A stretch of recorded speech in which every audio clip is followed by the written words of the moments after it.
suppose this is unusual for me, isn't it? Normally every bike I ride is an XSR 700, and the only bike I ride really. But today I'm test riding or demoing an Mt03.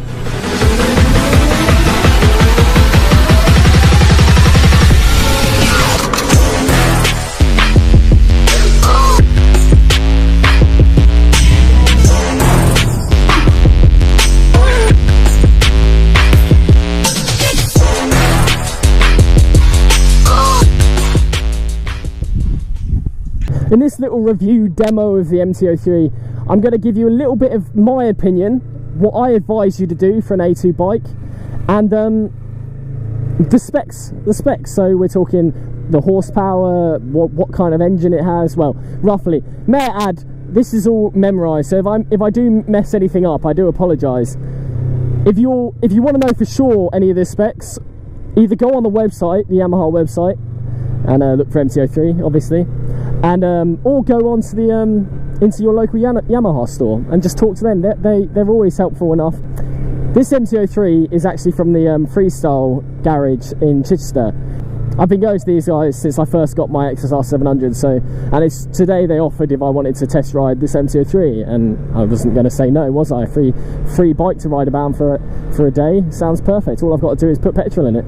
What I'm going to start with is my initial opinion of the bike. I've already ridden it down to West Witterings from Chichester, so it's a little bit of time, maybe a 10-15 minute ride, just to get a good place to review it. Initial thoughts, I like it. I think it's a good bike. I think it's a good beginner bike. It's got low-end power in first gear, but obviously it redlines very quickly because it's a small engine.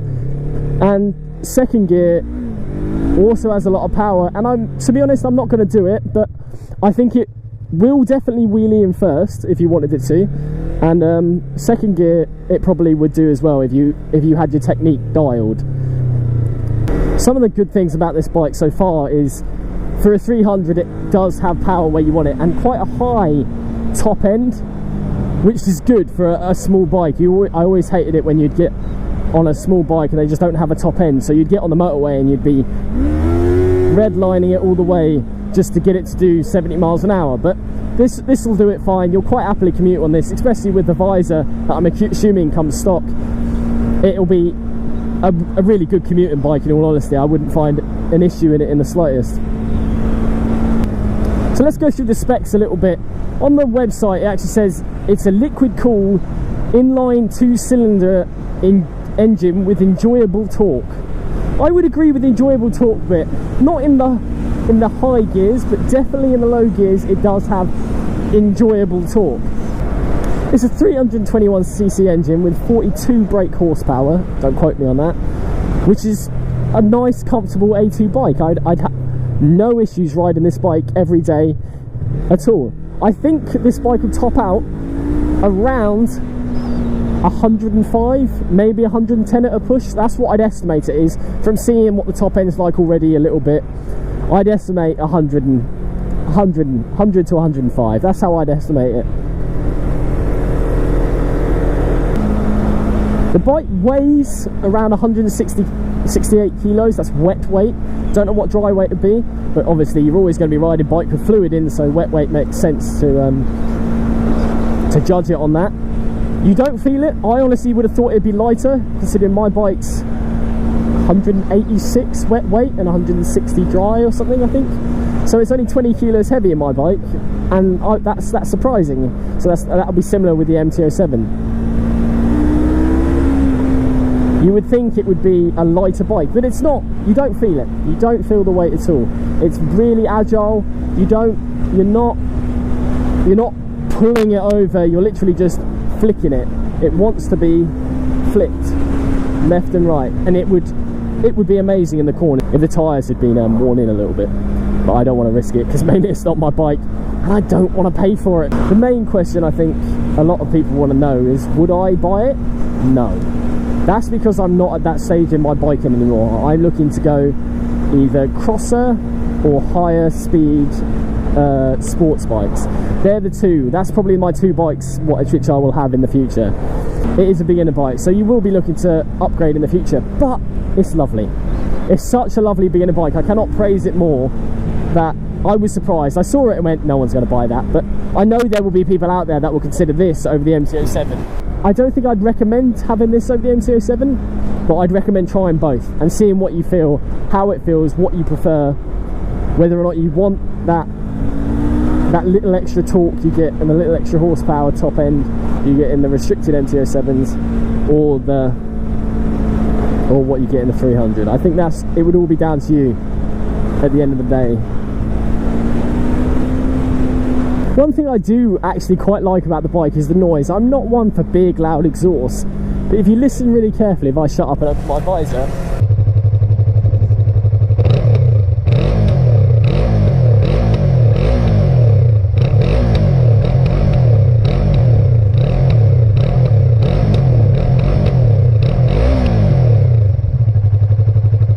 one thing to note over the MT07 is the brakes aren't top end. You're not going to get a lot of braking power from this bike. So it's got a single disc at the front and a single disc at the back. Obviously that single disc at the back, but anyway, they're good brakes, but they're not amazing. It's got ABS on both, so you're gonna have no issues with locking up or anything like that. Some people may find that a disadvantage. I don't know how you'd turn it off, go about turning it off, but if you wanted to, I'm sure there'd be a way of doing it. The brakes aren't amazing. We're not gonna, I don't know, they're not fantastic. It's because it's single disc at the end of the day, so you've got half the braking power on the front. But there we go, that's braking hard. The brakes aren't amazing, but they're good. You're not gonna have any complaints. They're just not what is represented on the MT07 and the XSR 700. It's quite a thin bike, so anyone who commutes will have no issue filtering. You're not going to find yourself struggling to filter. It's quite easy. And the fact it's maneuverable, see that, like I can literally move round quite happily between the white lines if I wanted to. I think this bike would be perfect for an around town bike, so to and from places. I think that's the kind of bike you'd buy it for.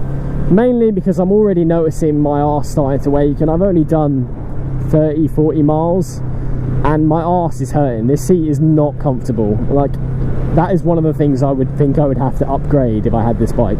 It's an uncomfortable seat. I'm obviously used to my bike, which I think has quite a comfortable seat, the XSR 700. So there's a little bit of controversy there. Like, it's maybe because what I'm used to, but I know for a fact the MT07 seat is also very uncomfortable. But if you can live with it and you're only doing short journeys, it's no issue at all. It has got pillion pegs, so you'd have no issue taking pillions, passengers. So what we'll do, we'll just pull in here and we'll talk about the looks of the bikes. I know it's private close, but we're only going to be a few minutes.